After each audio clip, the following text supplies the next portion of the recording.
আপনি যখন হোয়াটসঅ্যাপে অথবা মেসেঞ্জারে অথবা ইমোতে কারোর সাথে ভিডিও কলে কথা বলেন, তখন কিন্তু অনেক সময় প্রয়োজন হয় সেই ভিডিও কলগুলো রেকর্ড করে রাখার। তো এবার থেকে আপনি কিন্তু সেই ভিডিও কলগুলো রেকর্ড করে রাখতে পারবেন। তো কীভাবে সেই ভিডিও কলগুলো রেকর্ড করে রাখবেন আমি দেখিয়ে দিচ্ছি। এরকম নতুন নতুন ভিডিও দেখতে আমার আইডিকে ফলো করে রাখুন, যা আপনার পরবর্তীতে অনেক কাজে আসবে। তো চলুন আপনাদের দেখিয়ে দিচ্ছি। দেন ভিডিও কলগুলো রেকর্ড করে রাখার জন্য কিন্তু আপনাদের ফোনে স্ক্রিন রেকর্ডিং অপশনটি অন করে রাখতে হবে। আর এখন যে নতুন অ্যান্ড্রয়েড ফোনগুলো বেরিয়েছে সব ফোনে কিন্তু স্ক্রিন রেকর্ডিং অপশনটি রয়েছে।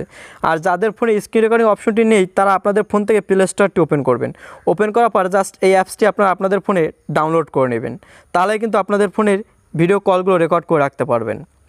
আর যাদের ফোনে স্ক্রিন রেকর্ডিং আছে জাস্ট উপর দিকে একটু নিচের দিকে চলে আসবেন।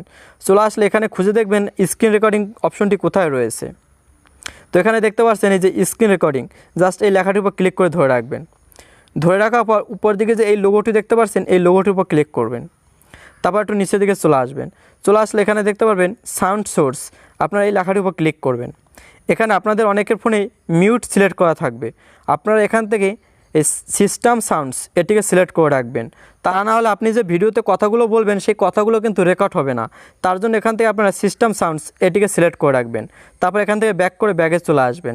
চলে আসার পর এখানে এই যে লোগোটি দেখতে পাচ্ছেন এই লোগোটির উপর ক্লিক করবেন। ক্লিক করার পর এখানে দেখতে পাচ্ছেন স্টার্স একটি বলে অপশন চলে আসছে। আপনি যখনই স্টারের উপর ক্লিক করবেন এখানে কিন্তু একটি টাইম শো হচ্ছে, দেখতে পাচ্ছেন টাইম উঠতেছে। এরপর আপনি ভিডিও কলে কথা বলুন বা অডিও কলে কথা বলুন সবগুলো কিন্তু এখানে রেকর্ড হবে। যখনই আপনার কথা বলা শেষ হয়ে যাবে এটিকে অফ করার জন্য জাস্ট এই লোগোটির উপর ক্লিক করবেন। তাহলে কিন্তু এটিকে অফ হয়ে যাবে এবং ভিডিওটি কিন্তু সেভ হয়ে যাবে। That's it. এভাবে কিন্তু আপনি ভিডিও কলগুলো রেকর্ড করে রাখতে পারেন।